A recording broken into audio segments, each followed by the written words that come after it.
Здравствуйте. Предлагаем вашему вниманию брифинг оперативного штаба по борьбе с коронавирусом.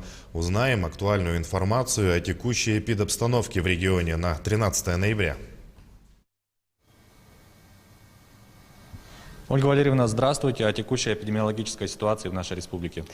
Добрый день, уважаемые жители Республики Саха-Якутия. Текущая санитарно-эпидемиологическая ситуация в нашей республике по новой коронавирусной инфекции остается стабильно напряженной и находится под контролем органов государственной власти и органов местного самоуправления республики. За текущие сутки выявлено и зарегистрировано по данным управления Роспотребнадзора 216 новых случаев. При этом на город Якутск приходится 119 случаев.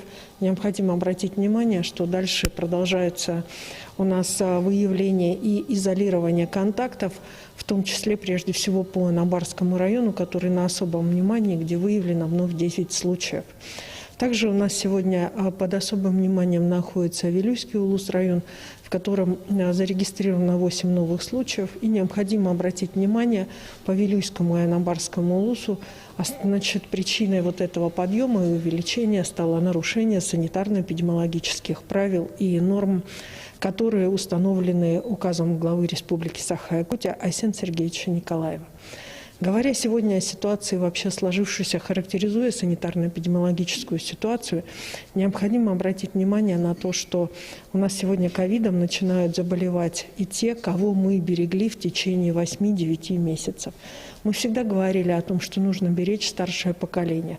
Но немножечко наступил период тогда, когда мы начали немного где-то осуществлять те или иные послабления, в том числе и в своих жизненных ситуациях.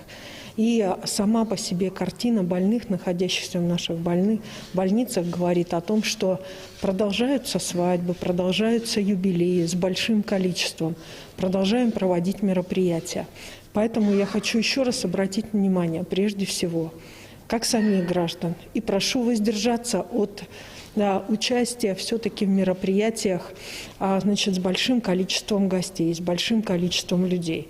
Еще раз обращаю внимание органов местного самоуправления при проведении крупных мероприятий, которые вновь опять у нас зафиксированы как нарушения на территории республики, необходимо в обязательном порядке помнить о том, что существует и действует указ главы Республики Саха-Якутия о запрете на их проведение. При их проведении, при необходимости, при торжественных открытиях должны быть соблюдены все санитарно-эпидемиологические нормы, но они не должны быть сами мероприятия не должны носить массовый характер. Летальных случаев за прошедшие сутки зарегистрировано на территории республики 3. Это именно случаи, которые связаны с смертностью, именно основным диагнозом, который является коронавирусная инфекция.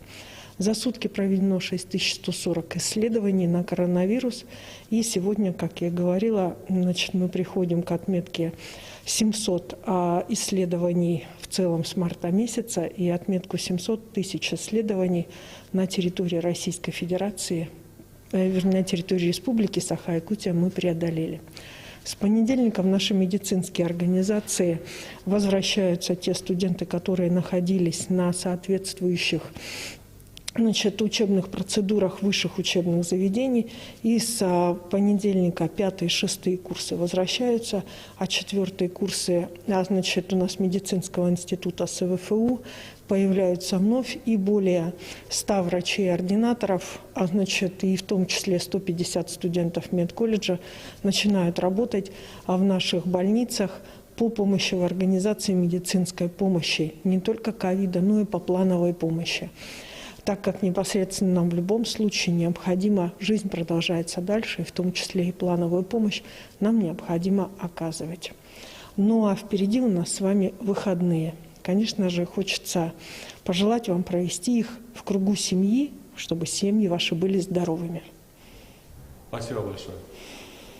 Это был брифинг регионального оперштаба по борьбе с коронавирусом, а мы переходим к другим новостям.